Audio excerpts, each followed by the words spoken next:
सबसे पहले सभी जो लोग जुड़े हुए हैं उनको 26 जनवरी की शुभकामनाएं, हमारे गणतंत्र दिवस की मंगल कामनाएं। और हम लोग आज एक व्याख्यान माला के व्याख्यान के तहत जुड़ रहे हैं और 12 जनवरी को पिछले विवेकानंद जयंती के अवसर पर हमने एक ये संकल्प लिया था कि आजादी के अमृत महोत्सव के उपलक्ष्य में हम जिस तरीके से भारत सरकार ने सभी नागरिकों से इस महोत्सव को मनाने का आग्रह किया है, अनुरोध किया है कि हम अपने आजादी के अमृत महोत्सव के रूप में आजादी की 75वीं वर्षगांठ पर इस महोत्सव को पूरे भारत में ऐसे मनाएं कि जन जन तक इसकी गूंज पहुंचे और सभी लोगों में ये एहसास हो कि जिस स्वतंत्र भारत में हम जी रहे हैं वह स्वतंत्र भारत बहुत लोगों की कुर्बानी बलिदान के बाद प्राप्त हुआ है। उन लोगों ने बहुत सारे सपने देखे थे, जिसमें से एक बड़ा सपना था भारत की आजादी, जो वो दे गए, हमें मिल गई, हम आजाद भारत में पैदा हुए। लेकिन बहुत सारे सपने उनके आज भी पूरे नहीं हो पाए हैं। हम उन सपनों को पूरा करने का संकल्प लें। तो बहुत सारे लोग जो आज हमारे इस व्याख्यान माला में, ये तीसरा व्याख्यान है, पहला व्याख्यान हमने विवेकानंद जी पर शुरू किया था, दूसरा सुभाष चंद्र बोस पर, और तीसरा आज 26 जनवरी के बारे में। यद्यपि आज का व्याख्यान एकाएक अभी हुआ कि कर लिया जाए, नहीं तो तैयारी हो नहीं पाई थी, कुछ चीजें ऐसी बन गई थी कि मेरी अवेलेबिलिटी नहीं थी, लेकिन लोगों का आग्रह रहा तो हमने कहा बैठते हैं 5:30 पे। तो मैं बात करना चाहता हूं, एक तो जो नए लोग जुड़े हैं उनसे, कि आजादी के अमृत महोत्सव के बारे में थोड़ा बहुत सभी ने पढ़ा सुना जरूर है, और नहीं सुना है तो हम याद दिलाना चाहते हैं कि भारत सरकार, विशेषकर प्रधानमंत्री मोदी जी ने आजादी के 75 वर्ष पूरे होने पर, जो 15 अगस्त 2022 को पूरे हो रहे हैं, इसके पूरे होने से पहले उन्होंने 12 मार्च 2021 से ही एक महोत्सव मनाने की शुरुआत कर दी। इस महोत्सव को मनाने के पीछे 12 मार्च की तिथि चुनी गई। जो लोग इसमें इतिहास को पढ़े हैं, जान रहे होंगे, तो उन्हें ये एहसास होगा कि 12 मार्च की जो तिथि है वो भारत के इतिहास का एक मील का पत्थर है।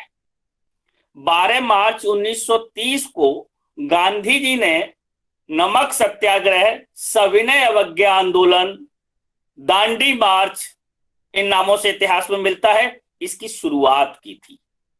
दांडी मार्च, नमक सत्याग्रह, सविनय अवज्ञा आंदोलन के पार्ट थे, हिस्से थे। भारत का स्वतंत्रता आंदोलन 1857 से शुरू हुआ और 1857 से लेकर 1947 तक स्वतंत्रता आंदोलन चला, आजादी मिल गई, और आज हम 75 वर्ष पूरे करने के तरफ बढ़ रहे हैं। 15 अगस्त 2022 को 75 वर्ष पूरे होंगे। इनमें स्वतंत्रता दिवस हम लोग 15 अगस्त को मना रहे हैं। 12 मार्च 1930 को नमक सत्याग्रह स्वतंत्रता आंदोलन का एक बड़ा आंदोलन था, और उस आंदोलन के पीछे बात यह थी कि नमक भारत की आत्मनिर्भरता का प्रतीक था।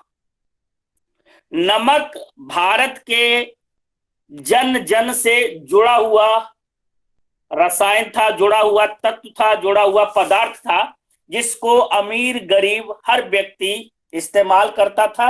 यानी कि हर एक व्यक्ति से जुड़ा हुआ जो तत्व था, जो रसायन था, गांधी जी ने उस पर अंग्रेजों द्वारा कर लगाए जाने को मुद्दा बनाया और आम जन को उससे जोड़ दिया। जो गांधी जी की बहुत बड़ी उपलब्धि थी। यानी कि अंग्रेजों ने न केवल भारतीय संस्कृति के मूल्यों पर कुठाराघात किया, बल्कि भारत की आत्मनिर्भरता को भी समाप्त किया था। नमक बनाने में हम आत्मनिर्भर थे, लेकिन उन्होंने ये आत्मनिर्भरता हमसे छीन ली थी। बहुत सारे उद्योग धंधे नष्ट किए थे। गांधी जी ने उस आत्मनिर्भरता के प्रतीक को ही नमक आंदोलन का मुद्दा बनाया और बहुत ही एक कह सकते हैं कि सफल सत्याग्रह रहा, सफल अहिंसक सत्याग्रह रहा। भारत सरकार ने, प्रधानमंत्री मोदी ने आजादी के अमृत महोत्सव को गांधी जी को याद करते हुए और उस आत्मनिर्भरता के प्रतीक को याद करते हुए और उस शब्द को इस महोत्सव में स्थान देते हुए ये महोत्सव मनाने का निर्णय किया है। पूरी भारत सरकार, सभी राज्य सरकारें, सभी जन प्रतिष्ठान, सभी संस्थाएं और यहाँ तक कि सभी नागरिक अपने अपने स्तर पर इसको मना रहे हैं। इसकी औपचारिक शुरुआत 15 अगस्त 2021 से शुरू हुई और 15 अगस्त 2023 तक इसके कार्यक्रम चलते रहेंगे। विश्वविद्यालयों में, महाविद्यालयों में, कॉलेजों में, स्कूलों में, सरकारी संस्थाओं में, गैर सरकारी संस्थाओं में, सब जगह इस कार्यक्रम को मनाया जा रहा है सरकार के आह्वान पर, लोगों की अपनी इच्छा से। और इसमें हम स्वतंत्रता आंदोलन की घटनाओं को, स्वतंत्रता आंदोलन के नायकों को, स्वतंत्रता आंदोलन के छुए अनछुए पहलुओं पर चर्चा कर रहे हैं और अपने उन बलिदानियों को याद कर रहे हैं, उन्हें श्रद्धा सुमन अर्पित कर रहे हैं और संकल्प ले रहे हैं। मुख्य बात है जो इसकी प्रासंगिकता को बढ़ाता है कि हम एक तो उन स्वतंत्रता सेनानियों को याद करेंगे, दूसरा हम संकल्प लेंगे कि हम उनके सपनों का भारत बनाएंगे। एक भारत, अखंड भारत, राष्ट्रीयता से ओतप्रोत भारत। बहुत किताबों में बहुत लोग जो नॉन हिस्ट्री से हैं वो जानते हैं कि राष्ट्रीय आंदोलन, स्वतंत्रता आंदोलन दोनों कहीं कहीं पर्याय समझ लिए जाते हैं। राष्ट्रीयता का विकास अभी भी हो रहा है, अभी भी हम वास्तव में एक आदर्श राष्ट्र नहीं बन पाए हैं। स्वतंत्र हो गए, 15 अगस्त 1947 को हमें स्वतंत्रता मिली, संप्रभुता मिली और 26 जनवरी 1950 को हम गणतंत्र बने। तो हम आज स्वतंत्र, लोकतांत्रिक, संप्रभु, गणतांत्रिक देश के निवासी हैं। आज गणतंत्र दिवस के इस पावन अवसर पर हम अपने जो भी हमारे इस कार्यक्रम से जुड़े हुए हैं उन सब का अभिवादन करते हैं और उनके लिए मंगल कामनाएं करते हुए उनसे ये आश्वासन लेना चाहते हैं कि अगर हम इस भारत के जागरूक नागरिक हैं तो अपने स्तर पर संकल्प लेंगे कि हम उन स्वतंत्रता सेनानियों के सपनों के भारत निर्माण में अपनी जो भी छोटी या बड़ी भूमिका है उसका ईमानदारी से निर्वहन करें। बाकी की हम कुछ अनछुए पहलुओं पर जानकारी आपस में बांटेंगे। तो पहला जानकारी ये कि आज 26 जनवरी है, तो हमने एक व्याख्यान का शीर्षक भी आनंद फानंद में लिया कि 26 जनवरी गणतंत्र दिवस और इतिहास, संवैधानिक विकास, क्योंकि गणतंत्र शब्द संविधान से जुड़ा हुआ है। गणतंत्र का अर्थ होता है ऐसा राष्ट्र जिसका मुखिया चुना हुआ प्रतिनिधि हो। पारिभाषिक शब्दों में जिसका मुखिया head of the state hereditary नहीं, वंशानुगतता से नहीं आता था, चुना हुआ आता था और उस मुखिया को पूरे गणराज्य का, पूरे गणदेश का प्रमुख माना जाता था। तो भारत 26 जनवरी 1950 को जब हमारी संविधान सभा जो कि असेंबली की तरह कार्य कर रही थी, उसने डॉक्टर राजेंद्र प्रसाद को राष्ट्रपति के रूप में चुन लिया तो हमने एक चुना हुआ मुखिया पाया, तो हम गणतंत्र बने। दूसरा, यह तिथि याद की जाती है कि हमने इस दिन अपने संविधान को लागू किया। बात संविधान की आती है तो हमारा मुखिया संवैधानिक प्रमुख है, हमारा मुखिया गणतंत्र का प्रमुख है, सेनाओं का प्रमुख है, न्यायपालिका का प्रमुख है, कार्यपालिका का प्रमुख है और विधायिका का प्रमुख है। इसीलिए वो पूरे राष्ट्र का, जो हमारे सरकार के 3 अंग विशेष माने जाते हैं, कार्यपालिका, विधायिका, न्यायपालिका, सभी लोग भली भांति अवगत हैं। जो हमारे विद्यार्थी अगर थोड़ा सा जोड़ना चाहें, समझना चाहें, तो आप सब समझते हैं कि कार्यपालिका का प्रधान राष्ट्रपति होता है। उसी के आदेश से, हस्ताक्षर से हमारी केंद्र सरकार के सारे कामकाज होते हैं, नियुक्तियां, पदोन्नतियां, पदावनतियां या जो कुछ। विधायिका आप जानते हैं, यद्यपि विधायी विधानसभा के रूप में हमारे पास केंद्रीय विधानसभा के रूप में संसद है, जिसमें लोकसभा, राज्यसभा और राष्ट्रपति। तो राष्ट्रपति अकेले हैं, यानी कि राष्ट्रपति जब हस्ताक्षर करते हैं तभी वह कानून कहलाता है। तब तक वो प्रस्ताव रहता है, बिल रहता है और फिर वो कानून बनने का मतलब है कि वो विधायिका का प्रधान, सभी सेनाओं का सर्वोच्च प्रधान होता है। तो इस तरीके से हम गणतंत्र बने। कभी कभी मन में आता है, यद्यपि आज के पेपर में भी उन्होंने अच्छे जी ने छापा कि 26 जनवरी को ही गणतंत्र दिवस क्यों मनाया गया। तो मित्रों, हम आपको याद दिलाना चाहें कि स्वतंत्रता आंदोलन के जो भी सेनानी थे, नायक थे, उन सबके मन में था कि हम कुछ स्वतंत्रता आंदोलन की तिथियों को राष्ट्रीय पर्व के रूप में मनाएंगे।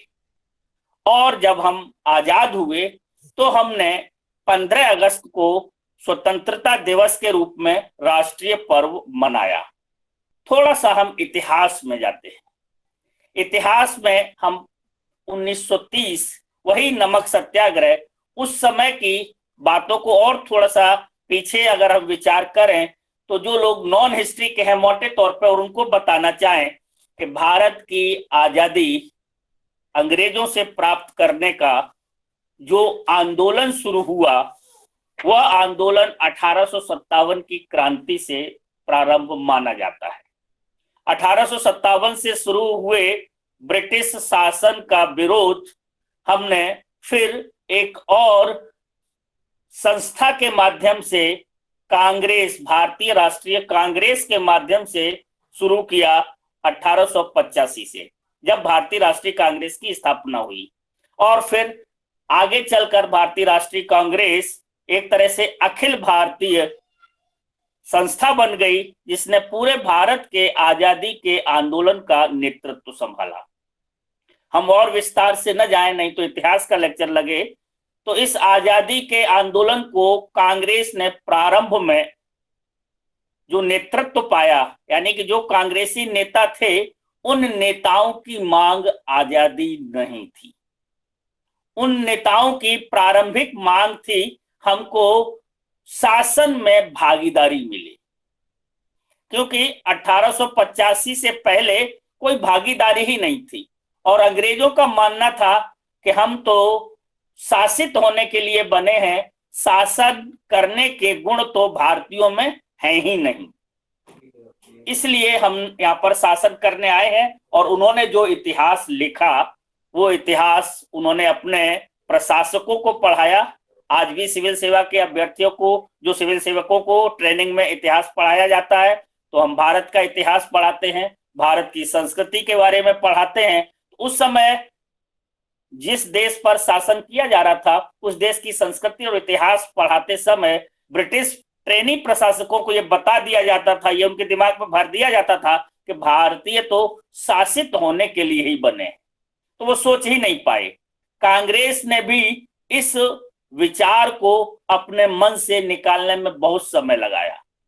उन्होंने कहा हमको भागीदारी दीजिए। भागीदारी मांगते मांगते अंग्रेजों ने थोड़ा थोड़ा भागीदारी देना शुरू किया, और जब ज्यादा आंदोलन क्रांतिकारी युवाओं ने शुरू किए तो उन्होंने मुस्लिम लीग नामक एक संस्था क्रिएट करके हिंदू और मुस्लिम में बांटो और राज्य करो की नीति अपना ली, और उसमें उन्होंने 1909 का अधिनियम पारित किया, जिसमें पृथक निर्वाचन की व्यवस्था की गई।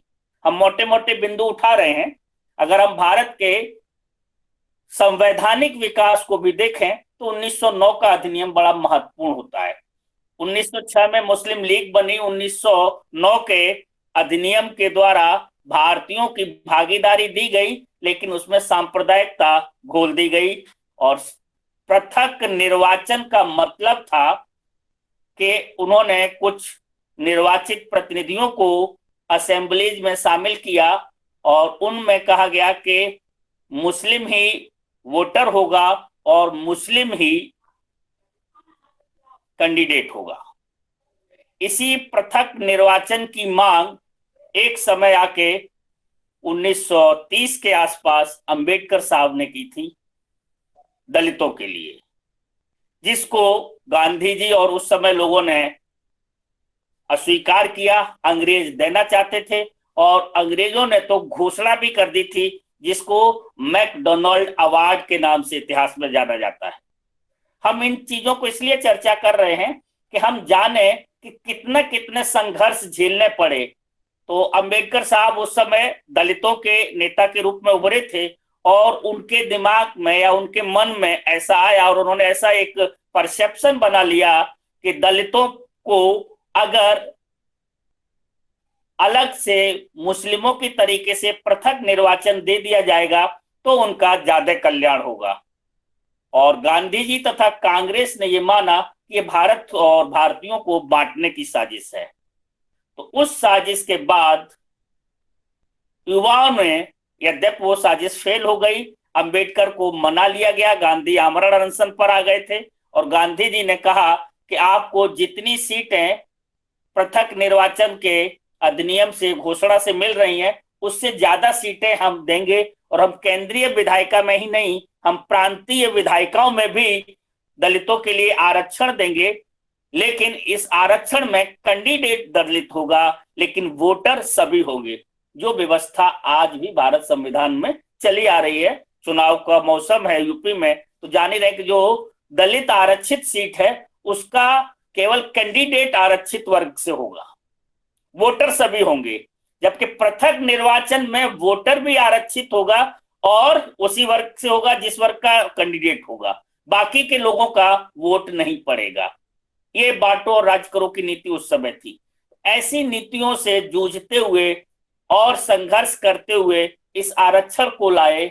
इस आरक्षण व्यवस्था के बाद संसदीय प्रणाली की एक, कहना चाहिए, प्रैक्टिस होने लगी भारतीयों को।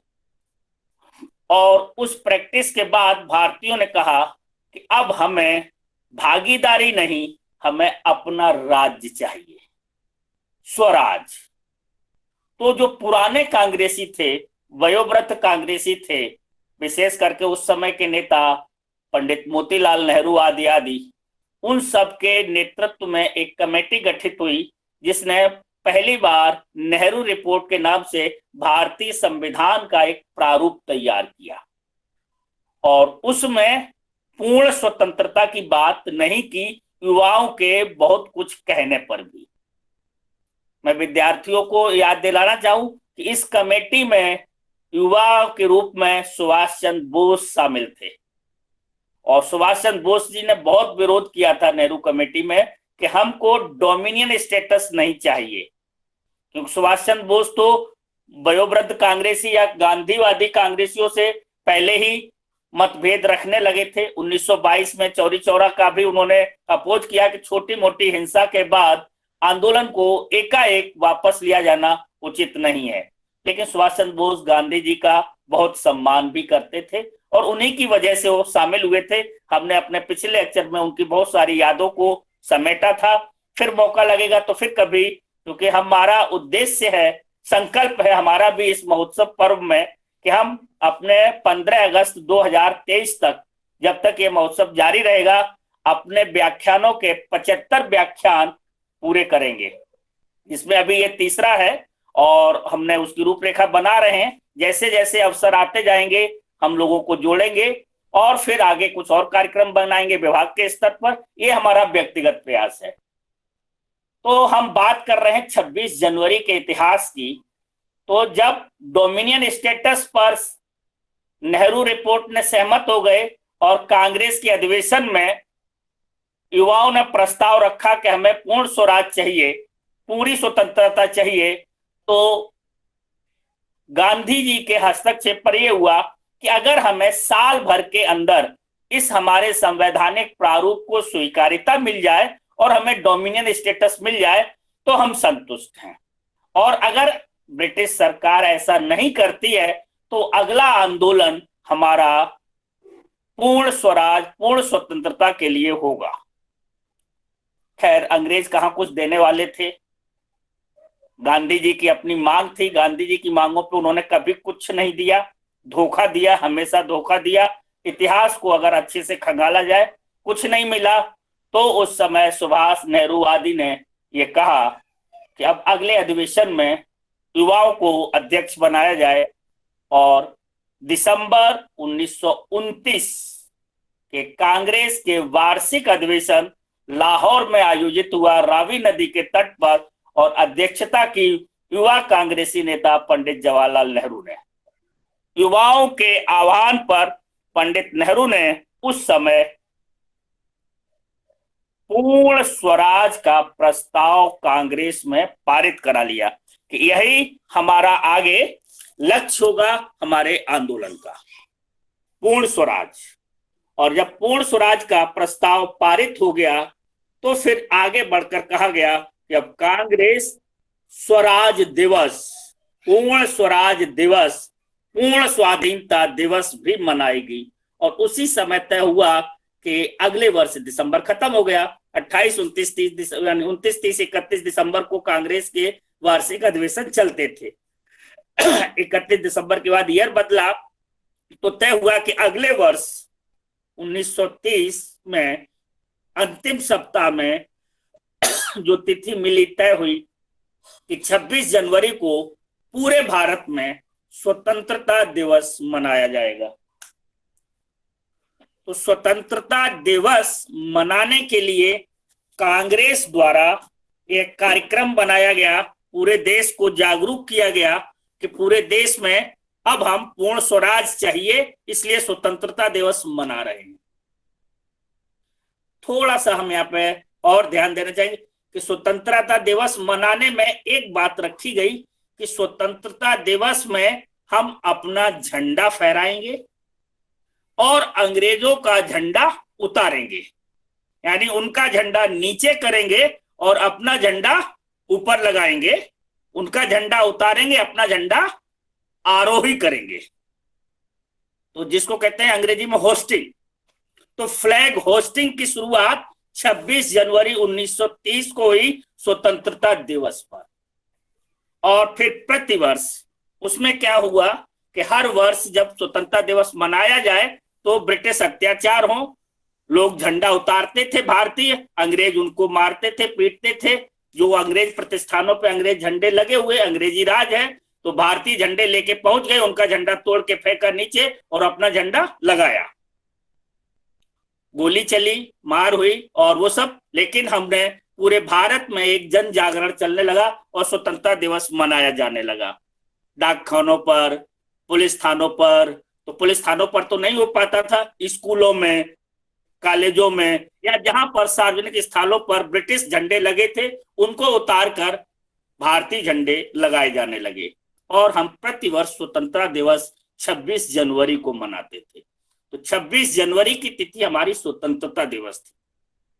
अब हम आगे करते हैं कि हमें 40 का व्यक्तिगत सत्याग्रह, 41 का सत्याग्रह, 42 का भारत छोड़ो आंदोलन और क्रांतिकारियों की भूमिका द्वितीय विश्व युद्ध में, विशेषकर पिछले लेक्चर में मेरा था कि सुभाष चंद्र बोस की विशिष्ट भूमिका रही भारत को आजादी दिलाने में।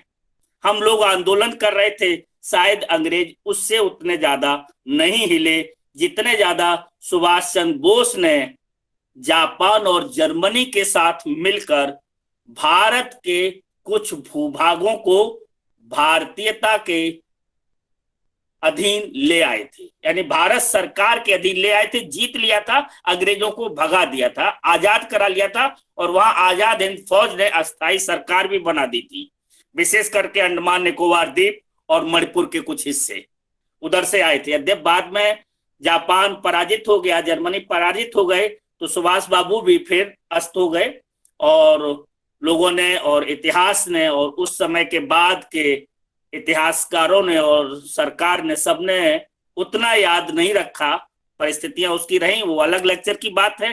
कुल मिला के हम थोड़ा सा हिंट करेंगे कि भारत छोड़ो आंदोलन और आजाद हिंद फौज की वजह से अंग्रेज भारत से वापस जाने को मजबूर हुए, और अगर हम कहना चाहें तो हम कहेंगे कि आजाद हिंद फौज और द्वितीय विश्व युद्ध में जो हानि हुई उससे अंग्रेज वापस जाने की सोचने लगे, और अंग्रेजों के राज का स्टील फ्रेम था, मूल आधार था भारतीय सेना, जिसमें भारतीय थे, उस सेना के बल पर अंग्रेज राज्य कर रहे थे। अंग्रेजों ने द्वितीय विश्व युद्ध भी जीत लिया था, और उस सेना में जब आईएनए आजाद हिंद फौज के सैनिकों पर ट्रायल हुआ कि इनको अब सजा दी जाएगी, तो भारतीय सेना जो उस समय तक अंग्रेज समर्थक थी वो विद्रोही हो गई, और आईएनए का विद्रोह, इंडियन नेवी का विद्रोह 1946 बहुत प्रसिद्ध है इतिहास में।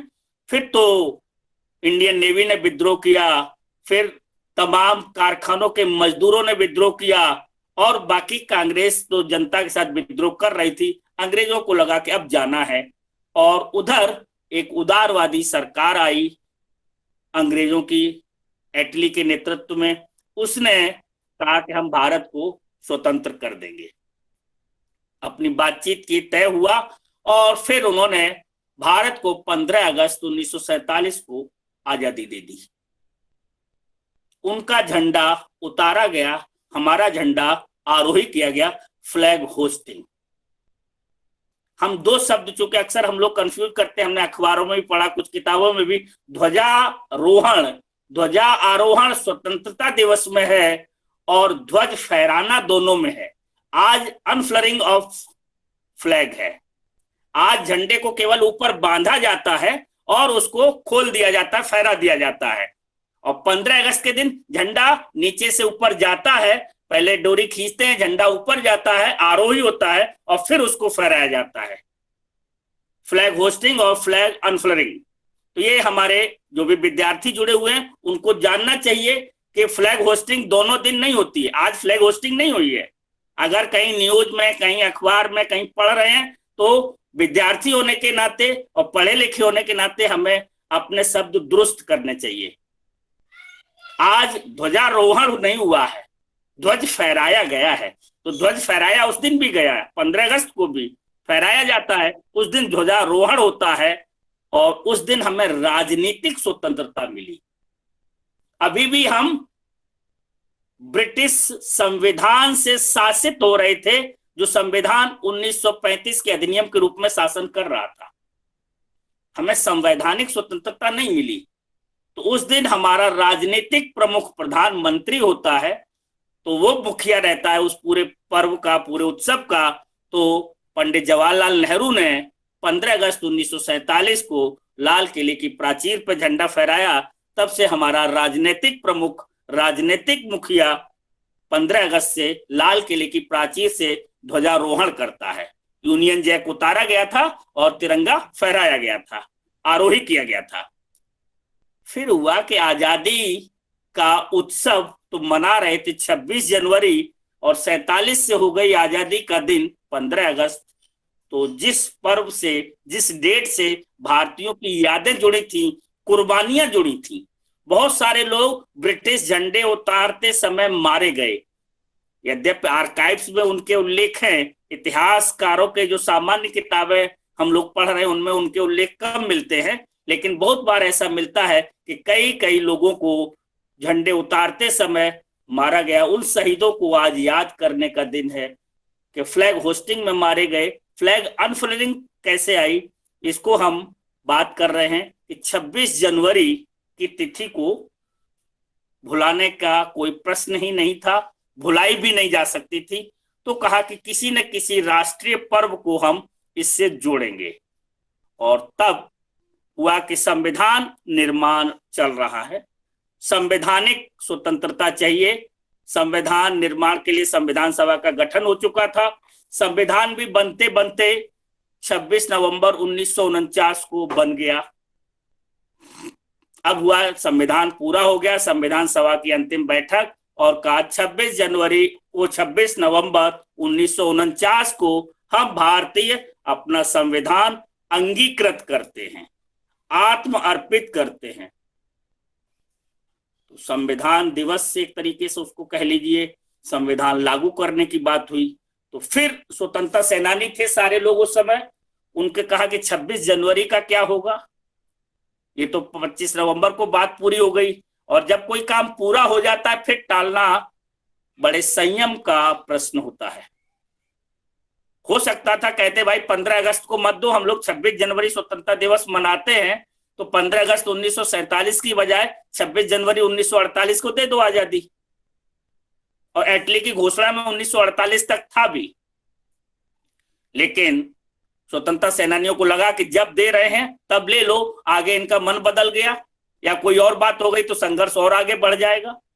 तो जैसे ही जो एग्रीमेंट बने, हमने आनंद फानन में, इवन अब तो हम कहने की स्थिति में एक इतिहास के विद्यार्थी के रूप में, कि हमने विभाजन को स्वीकार किया, अंग्रेजों ने विभाजन दिया नहीं। हम चाहते तो विभाजन न स्वीकार करते, तो हमने विभाजन की कीमत पर भी आजादी ले ली।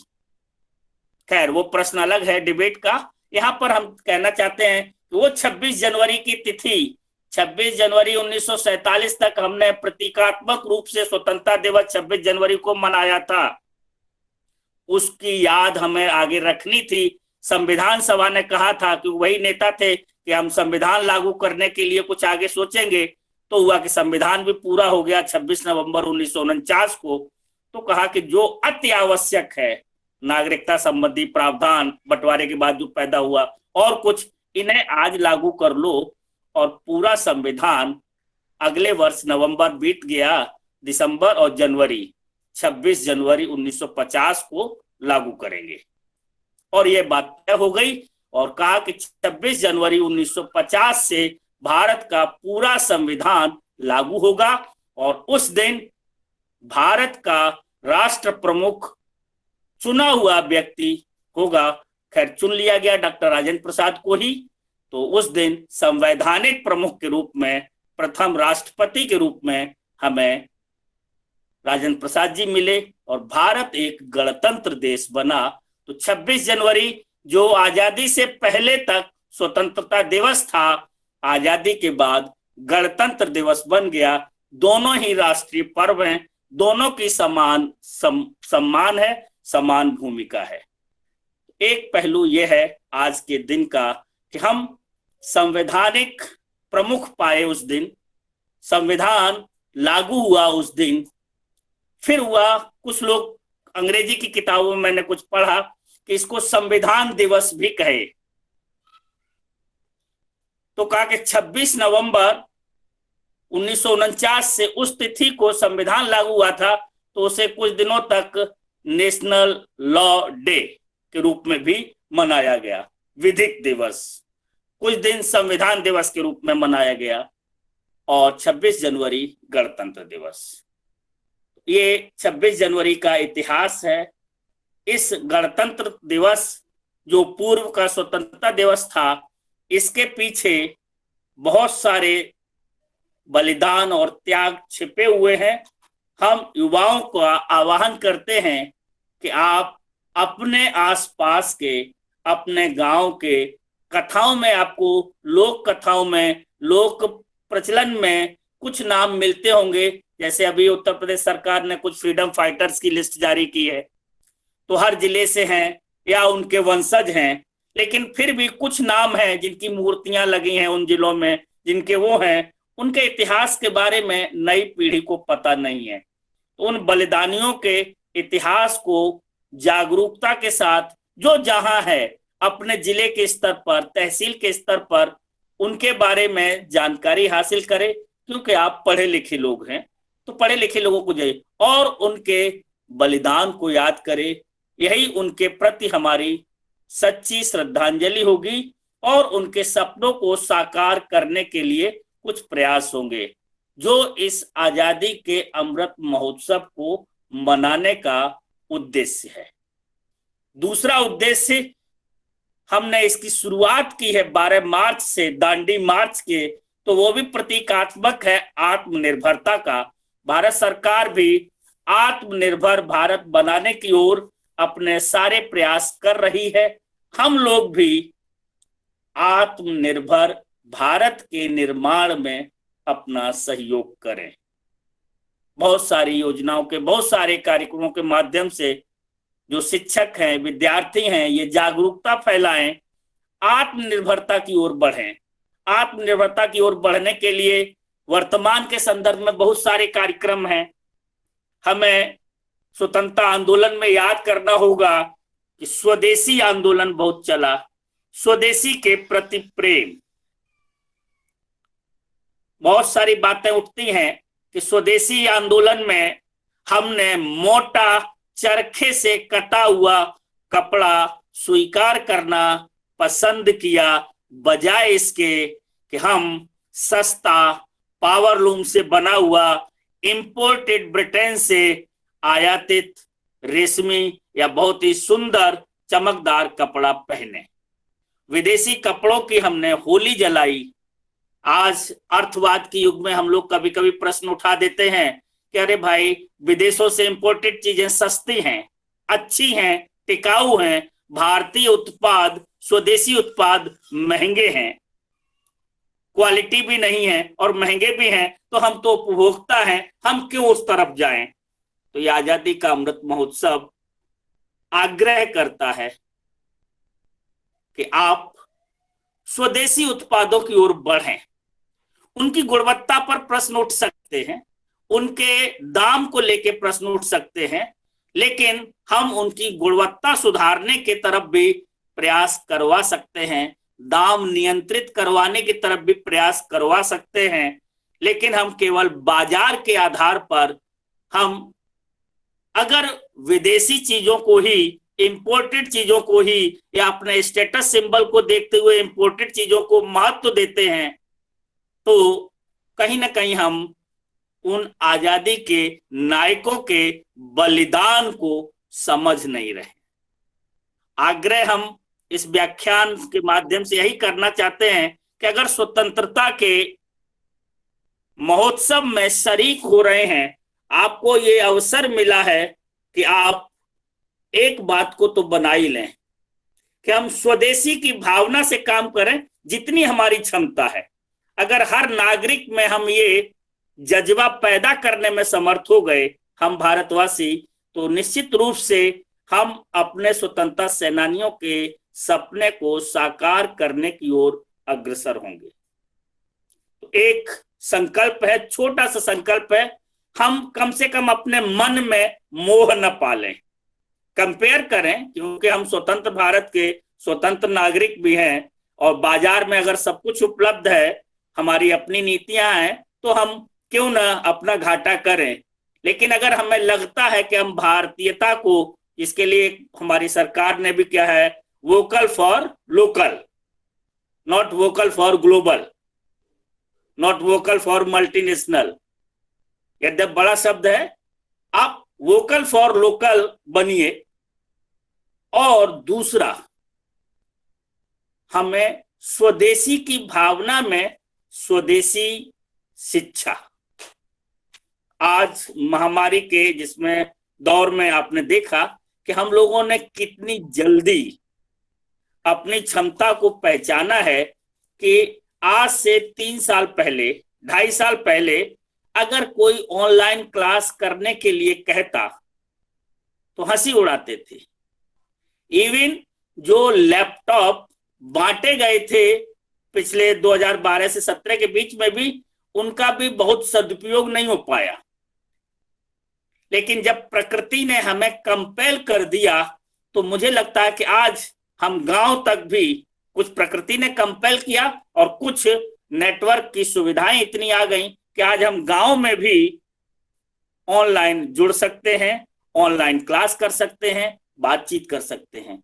और अब हमारी स्वदेशी, कहना चाहिए, तकनीक पर ही, यद्यपि मैं नाम लेके कहूंगा तो थोड़ा सा वो लगे कि हमें, तो जो मुझे लगता है, यद्यपि इसको ऑफ द रिकॉर्ड लिया जाए, कि जब से जियो ने जो एक तरीके से तकनीकी क्रांति, इंटरनेट की क्रांति ला दी, उस नेट की क्रांति से पहले तो सिंबल होता था, स्टेटस सिंबल, क्योंकि कॉल के रेट भी ज्यादा होते थे या इंटरनेट का प्लान वैसा होता था। यद्यपि उन्होंने अपने हिसाब से मैनेज कर लिया, हम उस पर डिस्कस नहीं करेंगे, लेकिन उन्होंने जन जन तक सूचना तकनीक को पहुंचा दिया और उसका उपभोक्ता बना दिया, और आज उसके फायदे हो रहे हैं।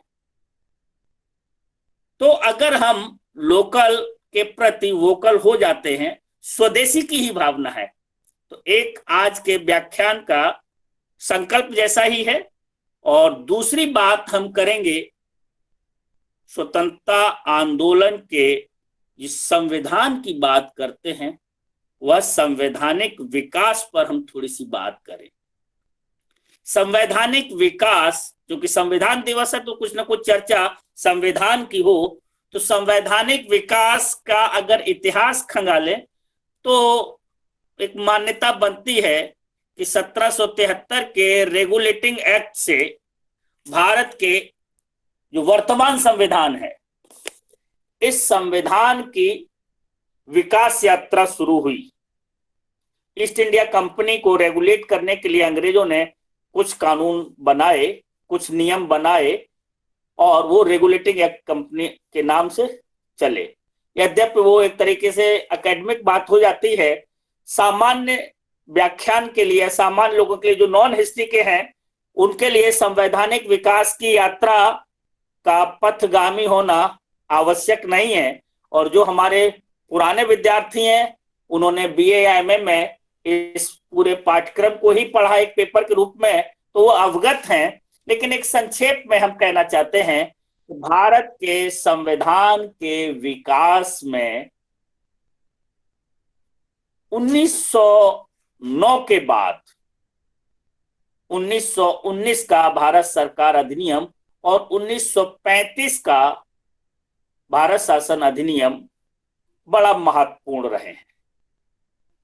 1930 का, जहां से हमने आजादी के महोत्सव की प्रेरणा को लिया, 12 मार्च 1930 की तिथि, जो सविनय अवज्ञा आंदोलन से भी जुड़ी हुई है, नमक सत्याग्रह से जुड़ी हुई है, जो कहीं ना कहीं मैकडोनाल्ड अवार्ड के साथ भी जुड़ी हुई है, उस संवैधानिक विकास की यात्रा का वो पड़ाव या वो 2 दशक, 1930 से 1940 और 1940 से 1950 के बीच के जो है, इन दशकों में जो संवैधानिक विकास की यात्रा हमने तय की, उसके कुछ बिंदुओं पर हम नजर डालना चाहेंगे।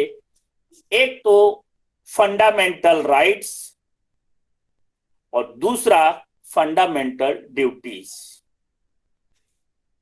हमारे संविधान ने हमारे मूलभूत अधिकारों की व्यवस्था की है और उसी के साथ हमारी परिस्थितियों को देखते हुए मूल कर्तव्यों की भी व्यवस्था की, और दोनों का उल्लेख संविधान में किया गया है।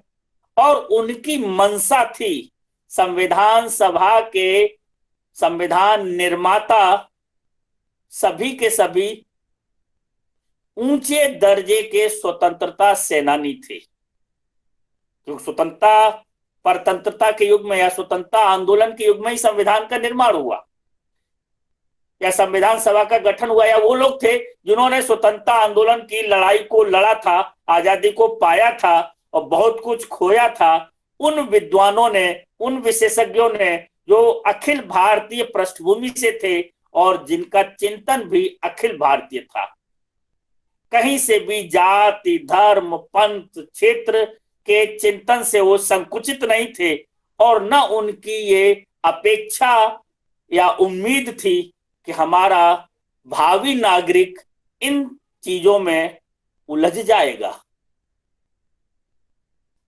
हमें तो लगता है कि उनकी इच्छा थी, लेकिन उन्होंने फंडामेंटल राइट्स को तो न्यायपालिका के द्वारा जस्टिसेबल कर दिया कि न्यायपालिका, अगर आपके फंडामेंटल राइट का उल्लंघन होगा तो न्यायपालिका उस अधिकार को दिलाएगी। अनुकरण कर दिया कि न्यायालय से आप उसकी रेमेडी पाएंगे और आपके फंडामेंटल राइट्स को कोई छीन नहीं सकता। और फंडामेंटल ड्यूटीज उन्होंने किस वजह से छोड़ दिया कि ये न्यायपालिका के द्वारा जबरदस्ती लागू नहीं कराई जा सकती। फंडामेंटल राइट का कोई वायलेशन नहीं कर सकता, ना कोई नागरिक, ना कोई संस्था, ना कोई सरकार। अगर वो करेगी, न्यायपालिका आपको न्याय देगी। लेकिन फंडामेंटल ड्यूटीज, मूलभूत कर्तव्यों का आप पालन नहीं करते हैं तो कोई न्यायपालिका आप पर जबरदस्ती कर्तव्य पालन करने के लिए कुछ करेगी नहीं, कर नहीं पाएगी संविधान के अनुसार। तो ये लिबर्टी दी गई थी और कहा था कि जैसे जैसे शिक्षा का विकास होगा, राष्ट्रीयता का विकास होगा, तो लोगों में अधिकार से ज्यादा कर्तव्य की भावना बढ़ेगी। क्योंकि हमारी संस्कृति का मूल्य यही है कि हमारे लिए कर्तव्य पहले हैं, अधिकार बाद में। और हमारे स्वतंत्रता सेनानियों ने, जो बड़े बड़े लॉयर्स थे, जो बड़े बड़े घरानों से आए थे, सुभाष चंद्र बोस जी, जिन पर हम लोगों ने पिछला व्याख्यान किया, जो लोग सम्मिलित रहे हो, बहुत ही रिच फैमिली से थे।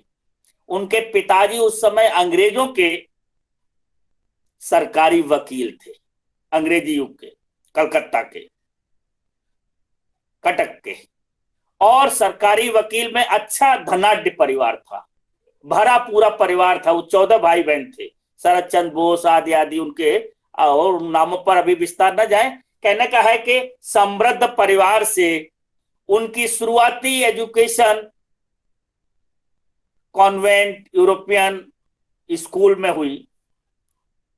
यूरोपियन के बाद फिर वो, यानी उनके साथ पढ़ने वाले एंग्लो इंडियन या यूरोपियंस होते थे, इंडियंस बहुत कम, क्योंकि उतने अंग्रेजी स्कूलों में दाखिला ही नहीं मिलता था। कहने का है कि बड़ी अच्छी पृष्ठभूमि से पढ़े लिखे, पढ़ने में बहुत कुशाग्र, और उस समय की विकट परिस्थितियों में जो इतिहास के विद्यार्थी हैं, जिन्होंने स्वतंत्रता आंदोलन विषय के रूप में पढ़ा है, वो जानते हैं कि उस समय सिविल सेवा में उत्तीर्ण करना आज तो बहुत कठिन है ही, लगता ही है, लेकिन उस समय कितना कठिन था। उसकी परीक्षा देने के लिए उम्र सीमा थी बहुत कम, 21, 19, 18 वर्ष, अटेम्प्ट बहुत कम थे, और उसके लिए आपको ब्रिटेन में दाखिला लेना पड़ता था। ब्रिटिश लोग देते थे, ब्रिटेन में जाके किसी ब्रिटिश स्कूल कॉलेज के विद्यार्थी हों और वहीं परीक्षा होती थी। सुभाष चंद्र बोस के पिताजी ने उन्हें ब्रिटेन भेजा, वहां उन्होंने एक कोर्स में दाखिला लिया, बीए ऑनर्स में यहां से करके गए थे, और उसके बाद उन्होंने आईसीएस परीक्षा उत्तीर्ण की 4th पोजीशन के साथ। लेकिन भारतीय संस्कृति के एक बहुत बड़े स्वतंत्रता संग्राम सेनानी अरविंद घोष, स्वामी विवेकानंद, उन्हें केवल धार्मिक विचारक या सामाजिक चिंतक मत मानिए, वो भी एक बड़े स्वतंत्रता सेनानी हैं। उनके विचारों से प्रभावित सुभाष चंद्र बोस ने अपने माता और अपने परिवार को पत्र लिखा, बड़े भाई को लिखा कि हम ये गुलामी की नौकरी करना अच्छा नहीं लग रहा है, और माता ने उनके ने सहमति दी कि अच्छा नहीं लग रहा, छोड़ दीजिए। और वो बहुत जल्दी नौकरी छोड़ के सीधे आ गए अपने कलकत्ता के, उस समय के जो भी कलकत्ता के वरिष्ठ कांग्रेसी नेता थे, उनसे उन्होंने भेंट की, और कहना चाहिए कि उसके बाद वो बंबई गए, गांधी जी से भेंट की और कांग्रेस ज्वाइन कर ली। कांग्रेस के बाद कांग्रेस में रहे, यद्यप गांधी जी के विचारों से उनकी सहमति नहीं बनी। कहना कहिए कि उन्होंने आईसीएस नौकरी छोड़ दी, अपनी समृद्धता छोड़ दी और अपना पूरा सर्वस्व सौंप दिया। पंडित नेहरू वो भी एक अच्छे बैरिस्टर, गांधी जी तो बैरिस्टर थे ही, और ऐसे बहुत, राजेंद्र प्रसाद, सरदार वल्लभ भाई पटेल, विठल भाई पटेल, किसी किसी परिवार के दो दो तीन तीन लोग सब आ गए। उन सब ने ये माना था कि भारतीय संस्कृति ने कर्तव्य पहले बताए हैं, अधिकार बाद में। तो हमारे संविधान में इन दोनों का उल्लेख है, फंडामेंटल ड्यूटीज और फंडामेंटल राइट्स। इस व्याख्यान में हमारा आग्रह फंडामेंटल ड्यूटीज पर ज्यादा है। हम सभी लोग, कम से कम विद्यार्थी वर्ग, अपने कर्तव्यों को, विशेषकर जो फंडामेंटल कर्तव्य है उनको जाने, और उन सब में भी हम अपने विद्यार्थियों को एक कहना चाहेंगे, राष्ट्रीय संपत्ति को नुकसान न किया जाए। ये हमारा कर्तव्य है। राष्ट्रीय प्रतीकों का, चिन्हों का सम्मान किया जाए, ये हमारा कर्तव्य है। आज अभी मैं टीवी देख रहा था, थोड़ी देर पहले बिहार में ट्रेन फूंक दी गई, रेलवे परीक्षा में कोई बात हो गई। जितना मैंने न्यूज में पढ़ा, तो मैं अपने युवा विद्यार्थियों को संबोधित कर रहा हूं जो सुन रहे हैं, कि विद्यार्थियों, आवेश में आके बिना सोचे समझे आप लोग आंदोलन में आ जाते हैं, तो कहीं ना कहीं हमें लगता है कि हम लोगों के द्वारा जो शिक्षक वर्ग है उसकी शिक्षा में कोई कमी है। हम अपने कर्तव्य को पूरा नहीं कर पा रहे हैं कि हम कैसा युवा गढ़ रहे हैं, क्योंकि हम तो कुम्हार हैं ना, मिट्टी से बर्तन बना रहे हैं। हम कैसा भावी नागरिक गढ़ रहे हैं। हम शिक्षक लोग, जो शिक्षक भी जुड़े हो, उनको भी हमें यही आग्रह है, निवेदन है कि हम क्या तैयार कर रहे हैं। जितना मैंने पढ़ा, प्रेस कॉन्फ्रेंस थी माननीय रेल मंत्री जी की, उन्होंने कहा कि परीक्षा में कोई घपला नहीं, इसकी कोई रिपोर्टिंग नहीं है, विद्यार्थियों का भी दावा नहीं है। उसमें एक मुद्दा था कि एक विद्यार्थी का नाम 4-5 जगह पर है। मुझे भी पूरा संज्ञान नहीं है, लेकिन मैं एक उदाहरण दे रहा हूं, और ऐसे कई उदाहरण जो मेरे संज्ञान में भी रहे, कि बिना सोचे समझे, जाने बूझे आपने आंदोलन शुरू किया, और सरकारी राष्ट्रीय संपत्ति, चूंकि उसके लिए कोई रखवाला नहीं है प्रॉपर, तो आपने उसको नुकसान पहुंचा दिया। तो हम कहना चाहते हैं कि जो रेल फूकी गई उसमें एक ये आया, हम उस मुद्दे को नहीं बढ़ाएंगे आगे, केवल ये है कि हम अपनी राष्ट्रीय संपत्ति को नुकसान न पहुंचाएं, क्योंकि उससे आपकी क्रोध को भले कुछ थोड़ा बहुत मरहम लग जाता हो, और मुझे लगता है उतना क्रोध भी नहीं होता है, आवेग होता है, बाकी का आपको हासिल कुछ नहीं होता। यद्यपि अब सरकारें भी लगने लगा, जब बहुत कुछ होने लगा, कि अगर ऐसा हो तो फंडामेंटल ड्यूटीज को भी न्यायालय की परिधि में लाया जाए और उन्हें न्याय योग्य बनाया जाए, कि अगर आप ऐसा करेंगे तो ये, जैसे फंडामेंटल राइट के लिए तो आप आ जाते हैं सीधे कि हमारा लागू किया जाए, तो कर्तव्य भी निभाइए और इसको भी अनिवार्य कर दिया जाए। खैर वो आगे चीज है, संविधान का पार्ट है। तो संविधान लागू होने के दिन संविधान की एक प्रमुख धारा, एक प्रमुख उप प्रावधान कि हमारे फंडामेंटल राइट क्या है और फंडामेंटल ड्यूटीज क्या है। तो राइट तो हमको बड़ी जल्दी याद हो जाते हैं और याद रहते हैं। हम चाहेंगे कि ड्यूटीज भी हमें याद रहें और हमारे जीवन में अनुपालित हों, उनको फॉलो करें। तो एक संकल्प स्वदेशी का, एक संकल्प अपने मूल कर्तव्यों का हम लोग जरूर करें।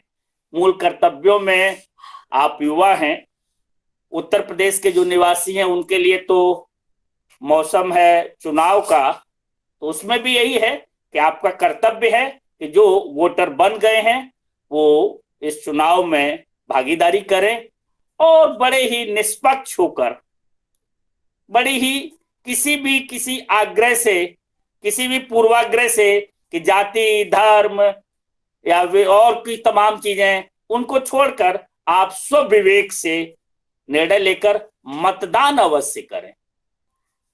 मतदान करना भी आपके कर्तव्य में है।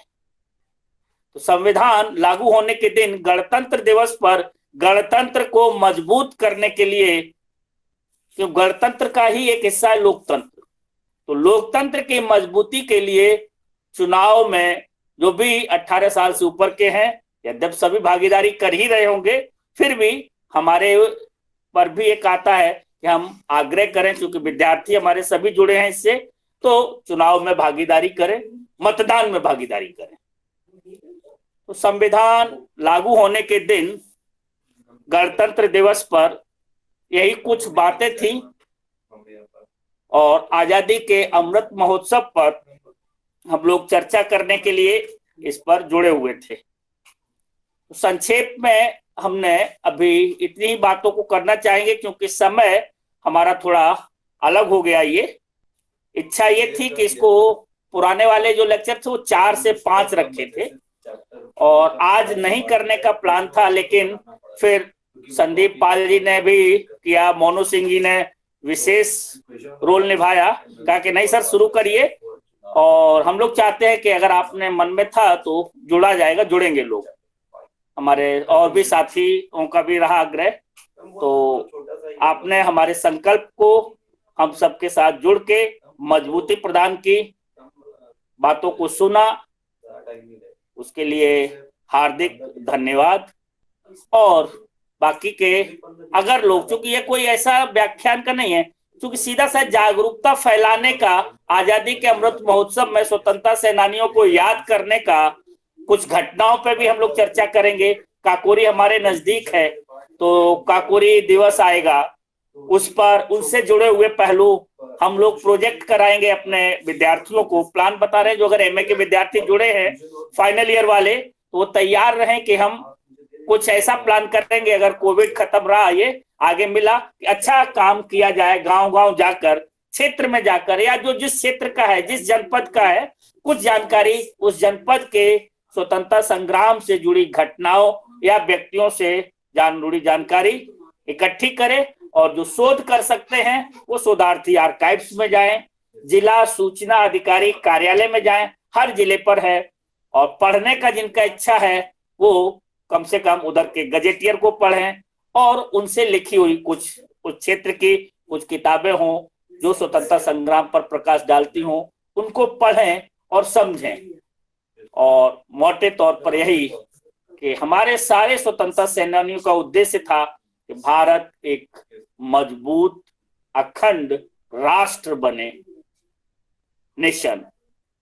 ये नेशनल होली वो है आपका फेस्टिवल, तो राष्ट्र बनने की अभी प्रक्रिया है।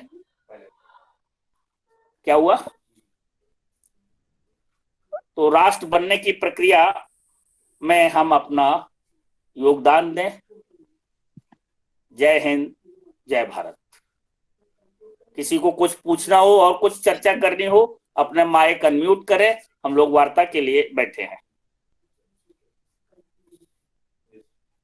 Sandeep, Monu, yes sir. पूजा, हाँ मोनू बताइए। सर ठीक है, बहुत अच्छा कंक्लूड किया रहा। जाए। हाँ सर, हाँ, बहुत अच्छा रहा सर। जी सर। अगले कार्यक्रम की फिर आगे सूचना देंगे। जी सर। ठीक, ठीक है, okay, thank you sir. Sir मेरा एक प्रश्न है। हाँ बोले। जब हम हाँ बोले वोकल प्रश्न। फॉर हाँ लोकल जब हम वोकल फॉर लोकल की बात करते हैं हाँ हाँ, और हम आत्मनिर्भरता की बात करते हैं, तो क्या इस बात पे विचार नहीं होना चाहिए कि जिस हाँ, भाषा में हम बात कर रहे हैं, जिस भाषा में आह्वान कर रहे हैं, वो भी लोकल होनी चाहिए? अगर ऐसा है हाँ, तो जिस शिक्षा नीति में बात की जाती है मातृभाषा की, अगर इंग्लिश में कहें मदर टंग की, हाँ, उस नेशनल एजुकेशन पॉलिसी के ड्राफ्ट को ही इंग्लिश में डिजाइन किया जाता है, फिर उसको अनुवादित किया जाता है हिंदी में, और उसके बाद में जब कोई क्वेश्चन पेपर्स आते हैं विद्यार्थियों के पास, तो उसमें लिखा रहता है कि अंतिम जो शब्दावली है निर्णय होगा वो अंग्रेजी वर्जन का होगा। तो इस पे आपका क्या विचार है? विचार हमारा यही है कि हमने स्वतंत्र होने के बाद इतिहास के जो स्वतंत्रता आंदोलन के वो स्वतंत्रता सेनानी जिनकी मंशा थी स्वदेशी, स्वराष्ट्र, स्वतंत्रता, उनके मूल्यों को कहीं ना कहीं इग्नोर किया है। उनकी भारतीय संस्कृति में जिनकी आस्था थी, उनके सपनों को हमने इग्नोर ही नहीं किया, हम तो कहेंगे कि मैट दिया है। गांधी जी के सपनों को भी हम भारत नहीं बना पाए। हमने कहीं ना कहीं जो उस समय का नेतृत्व आया, क्योंकि हम वो नेतृत्व का योगदान कम नहीं है, लेकिन उनकी भूलों से या उनकी अपनी मानसिकता से हम सहमत नहीं हो सकते कि उन्होंने जो ये किया। क्योंकि गांधी जी ने राष्ट्रभाषा के रूप में और राजभाषा के रूप में हिंदी का उपयोग पर जोर दिया था। संविधान सभा में बहस भी हुई थी और हिंदी दिवस मनाया भी जाता है, लेकिन हिंदी दिवस जब हिंदी डे बन गया तो करेंगे क्या? क्योंकि हुआ ये कि जैसे ही जो 250 साल की यूरोपियंस की गुलामी, और पुरानी गुलामी पे तो अभी हम चर्चा नहीं करना चाह रहे क्योंकि फिर उसको सांप्रदायिकता का भी रंग देने लगते हैं और चुनावों का मौसम है तो उस पर और बात हो जाएगी। 250 साल की यूरोपियंस की गुलामी को हमने इस कदर अपने दीन्स में रच बस लिया कि हम कहीं ना कहीं इस तरीके से भारत के यानी स्वतंत्र भारत को आगे बढ़ाने लगे, जिसमें कि आपका जो प्रश्न उठा ये पैदा होने लगा। हमारे संविधान में इस तरीके की व्यवस्था रखने का कहीं भी उल्लेख नहीं था और न संविधान निर्माताओं की मंशा थी। ये उसके बाद संविधान को लागू करने वाली सरकारों ने ऐसा किया है। संविधान निर्माताओं की मंशा थी और उन्होंने ये कहा था जितनी आज समस्याएं हैं ये हमारी संविधान यानी आजादी के बाद की सरकारों की दी हुई देन है। संविधान में आज बड़े मुद्दे उठते हैं, सहमति असहमति अपनी जगह है। आपने जो कहा हिंदी अंग्रेजी का, उसमें यह कहा गया था कि हिंदी राष्ट्रभाषा बने और गैर हिंदी भाषियों ने बहुतों ने इसमें अपना कंट्रीब्यूशन दिया था, अपना योगदान दिया था। यद्यपि और हिंदी इतनी लचीली भाषा थी कि जिसने हर भाषा के शब्दों को अपने में अपना लिया, तो और जिसने मातृभाषा क्या है ना, उस समय पे डिबेट में कहा गया था और उसको तथ्य भी है, जो हमारा मौलिक चिंतन होता है वो मातृभाषा में होता है, मदर टंग में। आज भी देखिएगा कि अगर हमसे रिसर्च के लिए बात की जाती है कि हम शोध करें मौलिक, और हम कहते हैं कि आपका मौलिक अगर शोध करेंगे तो हमारा शोध माना जाएगा, तो मौलिकता तो सोच में ही नहीं है, क्योंकि हम तो रिसर्च करने चल रहे हैं। तो हमारे अंदर पहले ट्रांसलेशन वाली बात आती है, हमारा दिमाग इतनी तेजी से अंग्रेजी से हिंदी में अनुवाद करता है और हम अगर हिंदी में सोच नहीं पाते हैं या हिंदी में सोचते हैं फिर उसको अंग्रेजी में लिखते हैं। अंग्रेजी में सोचने की प्रवृत्ति तो हमारी है नहीं, हम जिस मदर टंग में आगे बढ़ते हैं उसी की होती है। इसीलिए मौलिकता हमारे यहाँ नहीं है और रिसर्च एंड डेवलपमेंट हमारा पिछड़ गया। जिनके भी रिसर्च एंड डेवलपमेंट आगे हैं, चाहे चाइनीज, चाहे जापानीज, चाहे रशियन, वो सब अपनी मातृभाषा में अपनी मदर टंग में सिखाते हैं, पढ़ते हैं और रिसर्च करते हैं। लोग कहते हैं न्यायालय में नहीं चलेगा, कोई कहता आईआईटी में नहीं चलेगा, कोई कहता मेडिकल में नहीं चलेगा।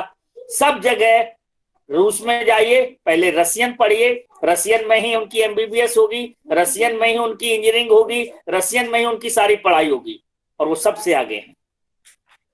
तो हम जो पिछड़े हैं उसके पीछे यही है कि हमने अपनी भाषाओं को दबा दिया, जो भी मजबूरी रही सरकारों की, और हमने उस भाषा को जो गुलामी का प्रतीक भी थी उसी को बराबर आगे बढ़ाया और हमारे प्रचलन में इतना आ गया, हमारा ख्वाब हो गया कि हमारा बच्चा अंग्रेजी माध्यम में पढ़े, हम अंग्रेजी माध्यम में पढ़ें और जो अंग्रेजी थोड़ी बहुत पढ़ गए उनको सामाजिक मान्यता मिल रही है, मिलती आई है। रोजगार के, अब लक्ष्य पे देखा जाए तो रोजगार के अवसर मिल रहे हैं।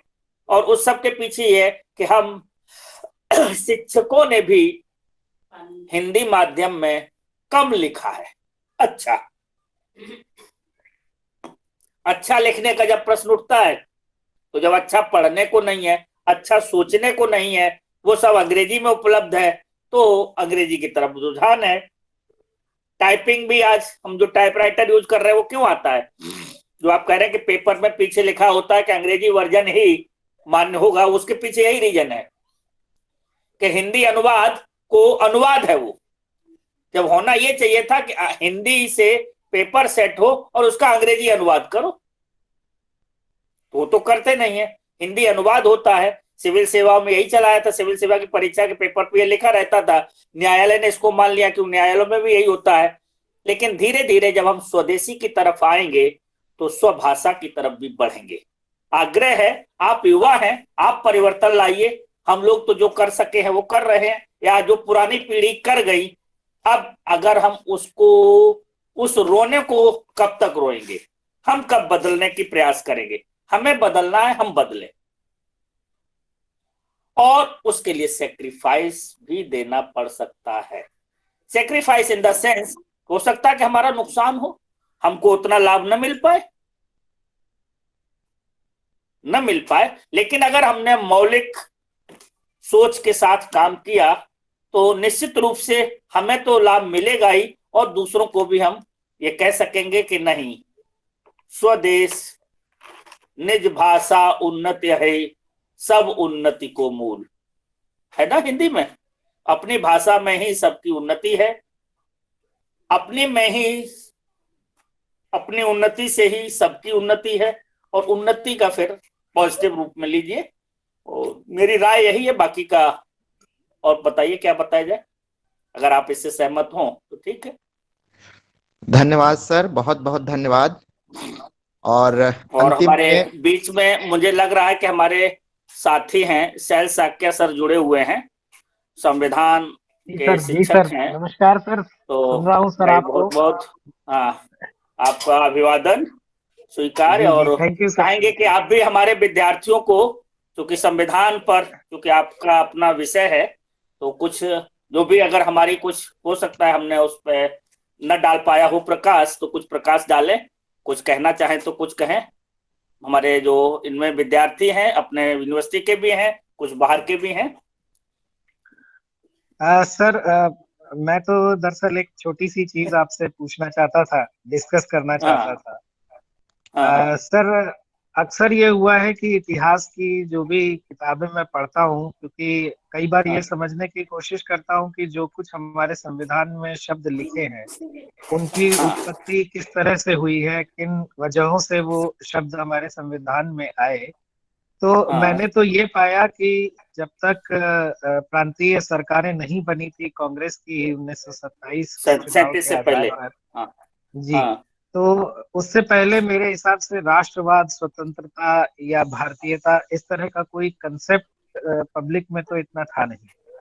मैंने हम्म ये पाया कि जैसे जैसे हमारी समझ बढ़ती गई, जैसे जैसे हमें अपने ऊपर हो रहे जुल्मों का, शोषण का सही ज्ञान हम्म होता रहा, उस हिसाब से हमने इस संकल्पना को जीवित किया।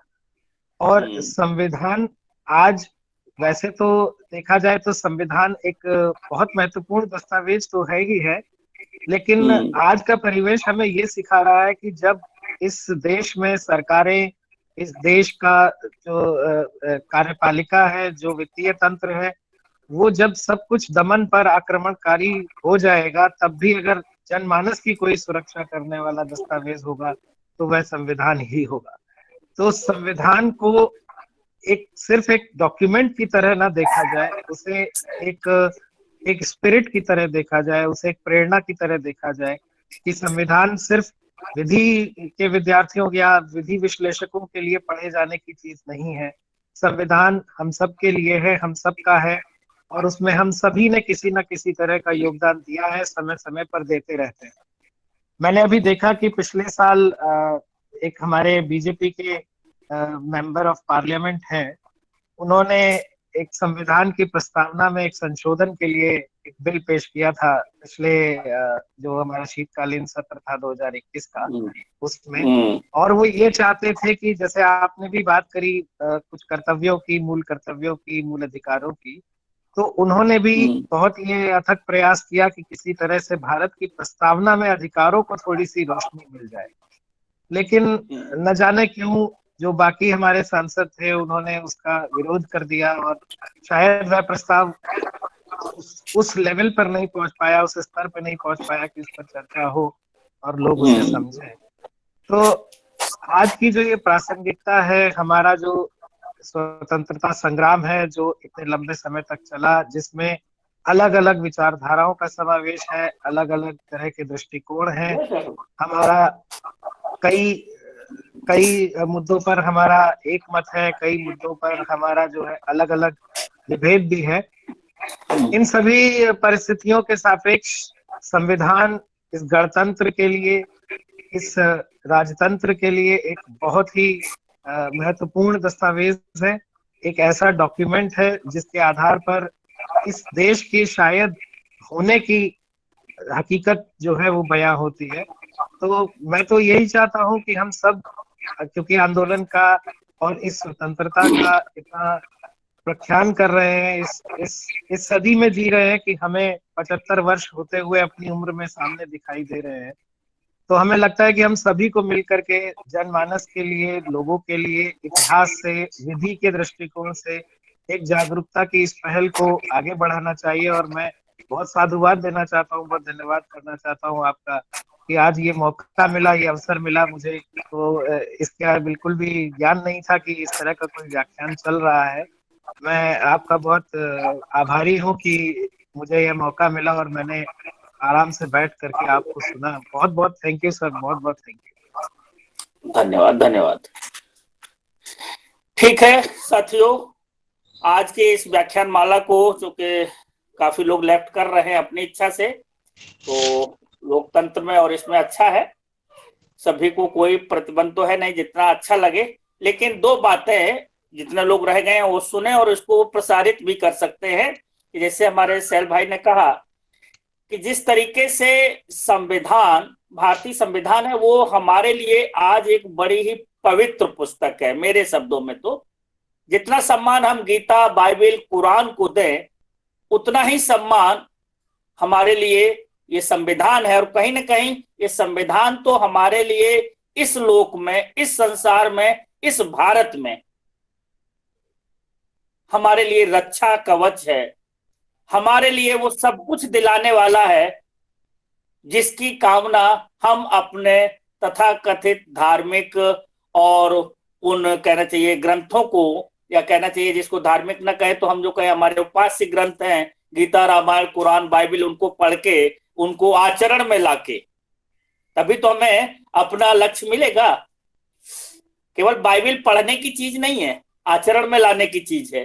तो संविधान भी केवल कंपटीशन के पॉइंट ऑफ व्यू से विद्यार्थी पढ़ लें, वकालत के पॉइंट ऑफ व्यू से वकील पढ़ लें, टीचिंग के पॉइंट ऑफ व्यू से टीचर पढ़ लें, तो पढ़ने के लिए ही नहीं है, उसको आचरण में भी लाने के लिए। तो आचरण में बहुत कुछ लाया जा रहा है या जो दूसरों पर है, लेकिन जो व्यक्ति से संबंधित है तो वो मुझे वही लगा था कि दो चीजें बड़ा महत्वपूर्ण है, फंडामेंटल ड्यूटीज और फंडामेंटल राइट।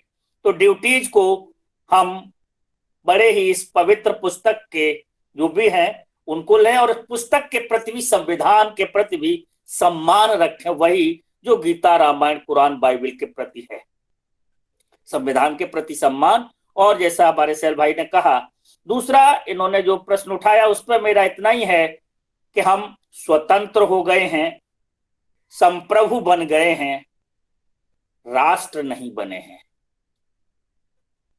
संविधान, इस संविधान से पहले भी था जो ब्रिटिश संविधान कहलाता था, जिसको वहां की संसद के द्वारा बड़े अच्छे से भारतीयों के हित के लिए बनाया जाता था। हित की बातें भी दिखती थी, जिनमें कि मोटे तौर पे कह लो, चाहे 1909 का अधिनियम, चाहे 19 का अधिनियम, चाहे 35 का अधिनियम, जिससे हम शासित हो रहे थे। आज हम इस संविधान से शासित हो रहे हैं, तो इस संविधान के माध्यम से जो शासन कर रहे हैं वो संविधान की मंशा के अनुरूप शासन न तब कर रहे थे और न आज कर रहे हैं, और वही पीड़ा आज सैल सर के शब्दों में कहीं ना कहीं झलक रही है। तो वो इसीलिए है कि हम स्वतंत्र हो गए हैं, राष्ट्र नहीं बने हैं, और राष्ट्र निर्माण में हमें सेक्रीफाइस भी देना पड़ेगा। हम कहीं ना कहीं उस उपभोक्तावादी संस्कृति के शिकार हो गए हैं, जिसमें एक चैन बन गई है कि जो एक दूसरे को निगलने के लिए बैठी है। जैसे हम लोग कभी पढ़ते थे ना, एक चैन बनी है कि उसने पत्ता खाया तो छोटे से जीव ने, पतंगे ने पत्ते को खाया, कीट ने, और कीट को मेढक ने खाया, मेढक को सांप ने खा लिया, सांप को किसी ने और खा लिया, एक चैन बनती चली जा रही।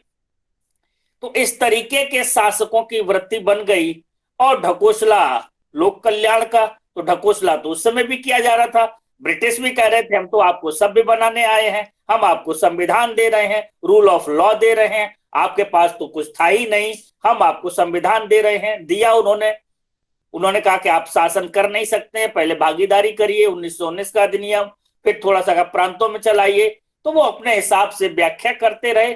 आज भी लोग संविधान की व्याख्या अपनी सुविधा से शासक वर्ग कर रहा है। शासित वर्ग, उस समय भी कुछ लोग थे जो सेक्रीफाइस के लिए आगे आए। आज कहीं ना कहीं कम लोग निकल रहे हैं जो सेक्रीफाइस करने को तैयार हैं। दिक्कत यहीं पर है। और हमारी संस्कृति का एक मूल्य था, त्यागस्य कीर्ति अनुसरेण। त्याग से, बलिदान से ही यश मिलता है, कल्याण होता है। तो आज त्याग करने को कोई तैयार नहीं है, चाहे जितनी पॉलिटिकल पार्टी आ जाए। सत्य, अहिंसा, अस्तेय, अपरिग्रह, इसको किसी ने जैन धर्म का बता दिया, किसी ने बौद्ध धर्म का बता दिया, धार्मिक किताबों में कैद कर दिया। बचा खुचा गांधी ने अपने जीवन में उतारा तो वो महान बन गए, और लोगों ने कह दिया ये तो आदर्शवादी सिद्धांत है। क्यों भाई? अपरिग्रह आदर्शवादी नहीं है, यथार्थवादी है। आप जोड़ लीजिए, कितना जोड़ेंगे, साथ ले जाएंगे, ये सत्य है। तो फिर किस लिए हम इतना भ्रष्टाचार के पीछे पड़े हैं? अहिंसा, हिंसा से क्या हाल कर लेंगे? कोई समस्या का समाधान हिंसा से नहीं हो सकता। लेकिन एक दर्शन पैदा हो गया पूरा पूरा, जो कह रहा है कि आजादी तो बंदूक की नली से निकलेगी, और उस दर्शन को मानने वाले और उसकी व्याख्या करने वाले पूरे संसार में बढ़ गए आगे। तो जब दर्शन तक ऐसा पैदा हो गया तो करेंगे आप क्या?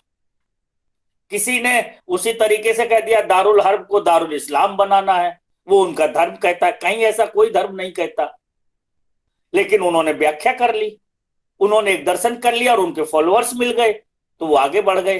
तो आज भी जो अपनी व्याख्या के फॉलोअर्स बना लेते हैं तो उनके आगे बढ़ जाते हैं लोग। तो हम लोग कहीं ना कहीं व्यक्तिगत स्तर पर चुके, फिर आ जाता है कि हमारा वो है कि हम बदलेंगे, युग बदलेगा। इसी भावना के साथ हम आज ये संकल्प ले रहे हैं कि हम अपने संविधान से कुछ, आज संविधान लागू होने के दिन याद के रूप में एक दो बात भी, जैसे हमने अपने विद्यार्थी वर्ग को संबोधित किया, कि हम कम से कम यही संकल्प ले लें कि हम अपने किसी आक्रोश में राष्ट्रीय संपत्ति का नुकसान नहीं करेंगे। राष्ट्रीय संपत्ति का नुकसान कई तरीके से, हम हॉस्टल में रहते हैं, कमरे की लाइट खुली छोड़ के चले आए, आपको बिल नहीं भरना है तो बिजली क्यों जला रहे हैं? क्यों बिल नहीं भरना, इसीलिए ना। अब बिजली जल रही है, आप कमरे में है भी नहीं, राष्ट्रीय संपत्ति है, विश्वविद्यालय की संपत्ति है। तो इस भावना को लाइए तो राष्ट्रवाद विकसित होगा। इस भावना से नहीं लाइए कि मुफ्त की मिल गई तो इस पे हीटर भी जलाओ, इस पर कुछ भी करो, इसका मिसयूज करो। आवश्यकता है उतना ले लीजिए तो भी ठीक है। भारतीय संस्कृति कहती है मध्यम मार्ग अपनाइए। माखन खाने की जरूरत है तो चोरी कर लीजिए माखन की, लेकिन धंधा करने के लिए माखन में चर्बी मत मिलाइए। धंधा करने के लिए पूरा ट्रक मत चुरा लीजिए किसी की माखन, या अपनी 7 पीढ़ियों के लिए दूसरे का छीन के माखन मत रख लीजिए। अपनी जरूरत भर का ले लीजिए, आपने खाया, अपने यार दोस्तों को खिलाया, खत्म हुआ। संग्रह नहीं, अपरिग्रह था। आज हम अपरिग्रह को तो भुला दिए हैं किताबों में। तो सैल जी बहुत कुछ बोलने लायक है, फिर अगले किसी उसमें आगे बात करेंगे। अभी यही है कि हम लोग भारतीय संस्कृति के मूल्यों को, जिसे अंग्रेजों ने रौंद दिया और बाद की आजाद भारत की सरकारों ने भी भारतीय सांस्कृतिक मूल्यों को आगे नहीं बढ़ाया, जिसका परिणाम है कि आज भारत राष्ट्र नहीं बन पाया है, राष्ट्रीयता की भावना नहीं पैदा हो पाई है, और जिससे स्वतंत्रता सेनानियों के सपनों का भारत निर्मित नहीं हो पाया है। उनका उद्देश्य राष्ट्रीय आंदोलन था, स्वतंत्रता आंदोलन भर नहीं। धन्यवाद। जो लोग जुड़े, जो जा चुके हैं, उन सबको धन्यवाद। और फिर हम लोग फिर डालेंगे ग्रुप पे अच्छा सा कोई टॉपिक, कोई दिन तैयार करेंगे, जनवरी या फरवरी फर्स्ट वीक में फिर मिलते हैं। ठीक है Sandeep ji? Thank you sir, thank you sir. ठीक है, थैंक यू आपको सर। बहुत धन्यवाद सर। और सर आपको एकेडमिक वॉरियर्स समूह की तरफ से आपको बहुत बहुत धन्यवाद। सभी लोग जुड़ने वालों को धन्यवाद, बहुत बहुत धन्यवाद।